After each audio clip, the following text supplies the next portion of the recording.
My name is Brian Wiles, and in this video I'm going to show you the best way to learn English on your own. Together, we're going to create a daily learning routine that covers all the major elements of learning English: vocabulary, pronunciation, grammar, listening, speaking, and reading and writing skills. I'll show you the best resources for building each of these skills based on your current level of English. And then we'll create a learning plan that meets your goals and needs as a student. Let's get started. Right now, you probably understand at least some English. Maybe you studied it in school, or you've watched American movies, or you're currently learning as an adult. And that's fantastic.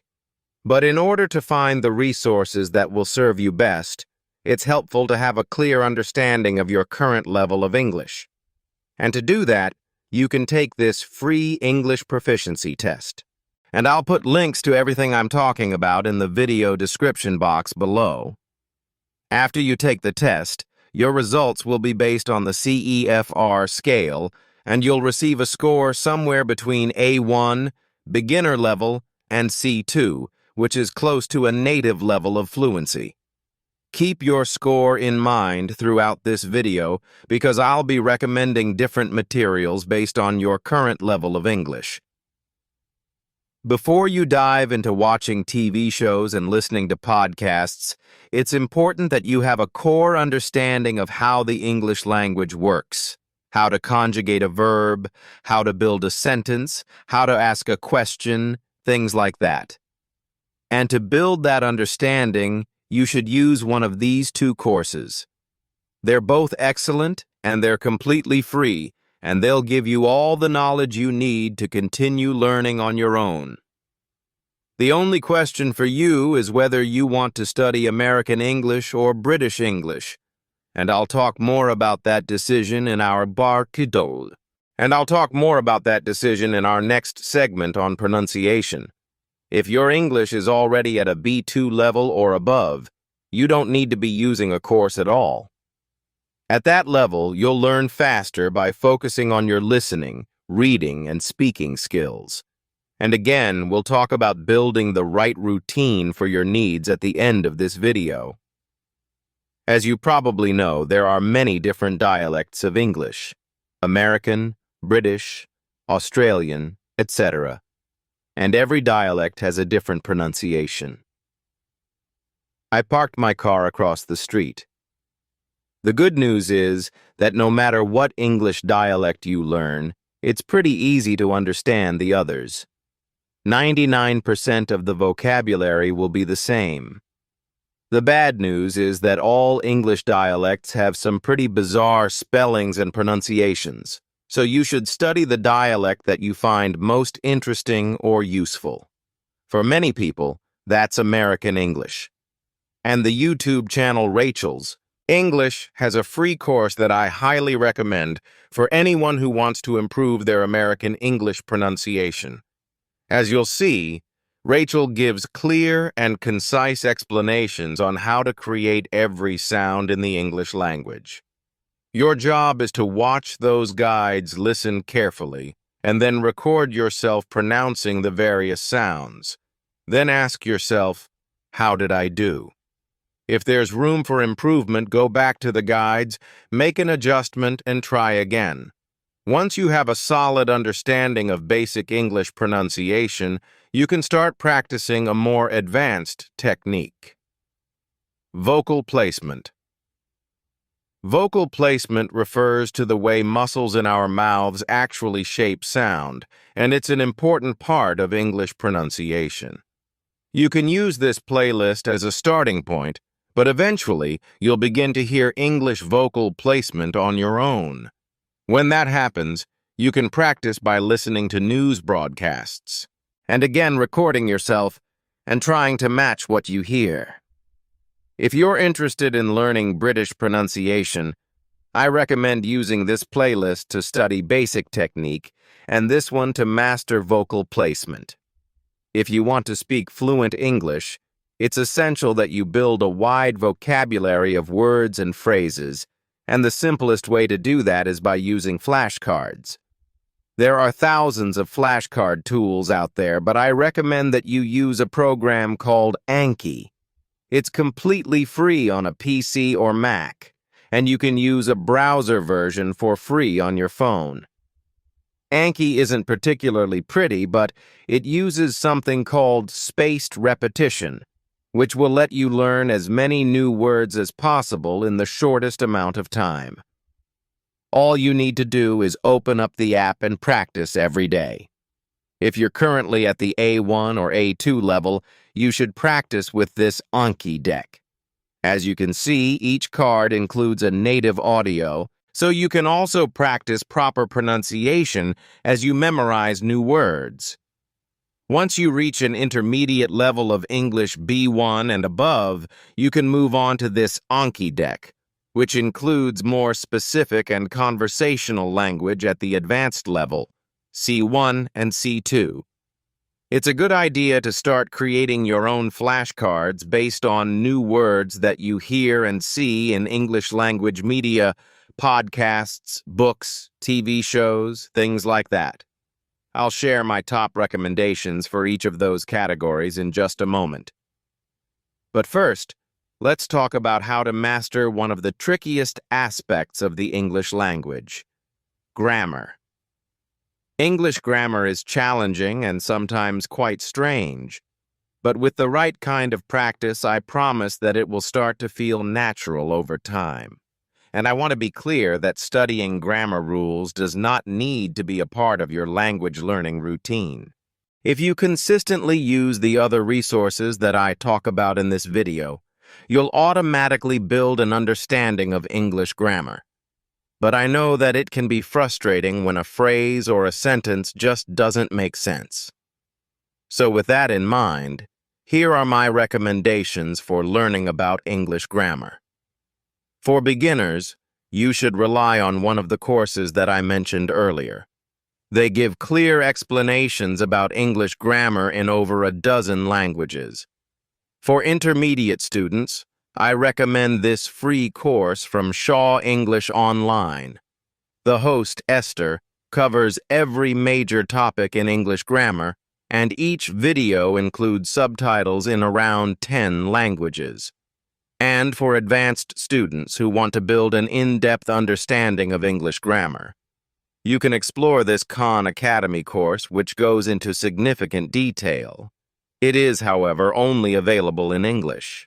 Finally, for students of any level who want to learn more about English grammar via a book, the infographic guide to grammar is by far my favorite.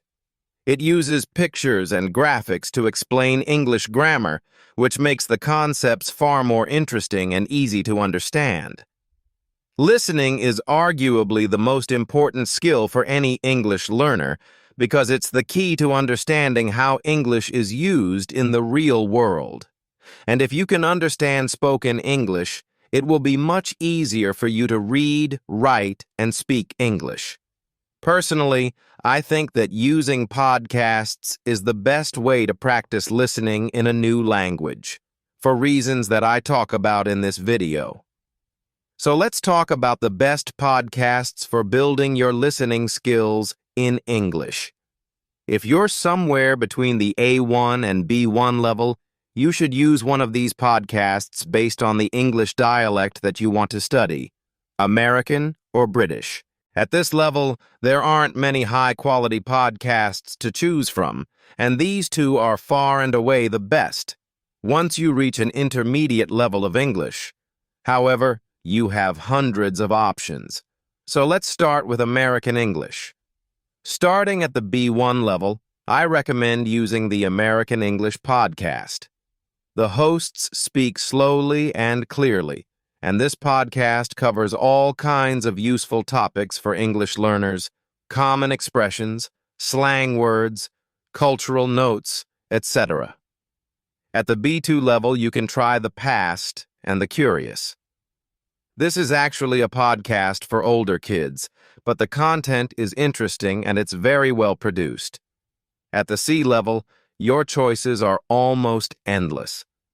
but I would recommend starting with the Moth Story Hour or Radio Lab, both of which will help you develop a native level of English and a deeper understanding of American culture. Likewise for British English. You can listen to these podcasts based on your current level now. No matter what your level or which dialect you're learning, you want to make sure that you're using podcasts effectively. That means when you hear a word or phrase you don't understand, use Google Translate to get a definition in your native language, and then later on you can review any new words by looking through your translation history. And as I mentioned earlier, making your own flashcards in Anki is always a good idea. Now maybe you're wondering, can watching movies and TV in English be part of my learning routine? Absolutely. Although I wouldn't recommend relying on TV or movies to boost your English until you reach a relatively advanced level B2 or above. The key, however, is that while you're watching, you should only use English subtitles, not subtitles in your native language. With that in mind, feel free to find shows or movies you like, and make watching them a part of your daily routine. Just remember to look up new words and phrases whenever you hear them. What's the best way to improve your English speaking skills? Practice. Unfortunately, there are no shortcuts. But let's talk about a few different methods that you can use every day to become a fluent English speaker. Method 1. ChatGPT. It's now possible to have complete voice chats with ChatGPT, and they're easy to set up. Simply open up the app, click on this headphone icon, and start making conversation. You can have an everyday conversation or ask the system to correct your mistakes. In fact, you can use this feature to practice any number of languages, but it's a great way to start building your confidence with spoken English. Method number 2. Self-talk. You can also improve your speaking skills by narrating your thoughts out loud. For example, right now I am filming a video about how to learn English, and when I'm done, I am going to go have lunch. It doesn't need to be complicated. You just want experience putting sentences together out loud. And this method will also develop your ability to think in English instead of translating in your head. It's very useful for learners at every level. Method number 3. Chatting with online conversation partners.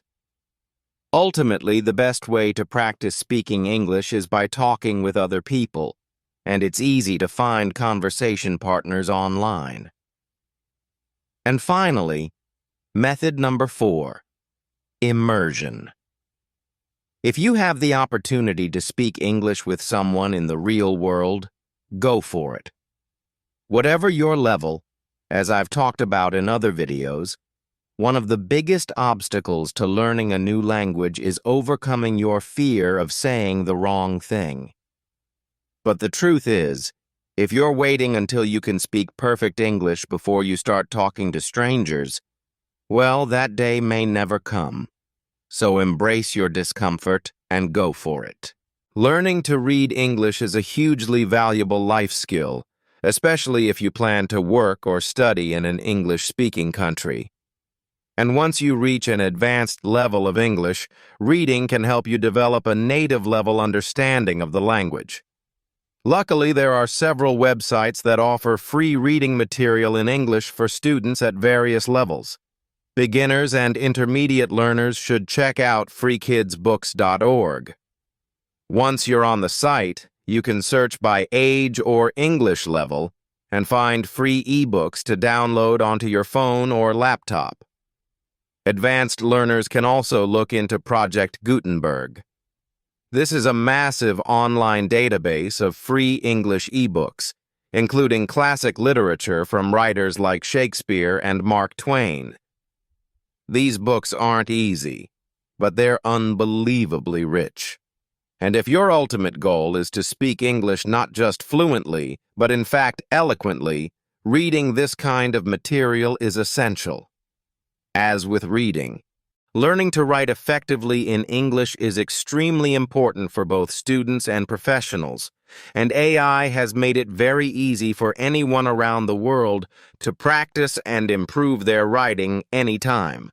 Simply open up ChatGPT, start typing, and when you're ready, ask the software to correct any mistakes or improve your overall style.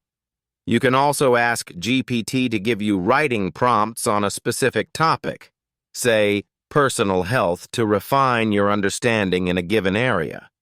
Beyond that, it's really up to you. Just keep writing and asking the system for feedback. With time and consistent practice, you'll get a little better every day.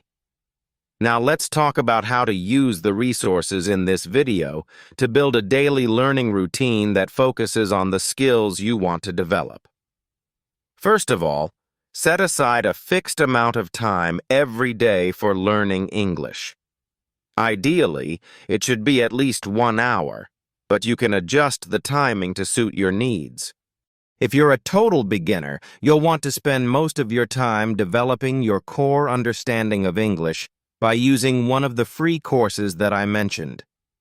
In addition, you should be working on your English pronunciation and growing your vocabulary with flashcards.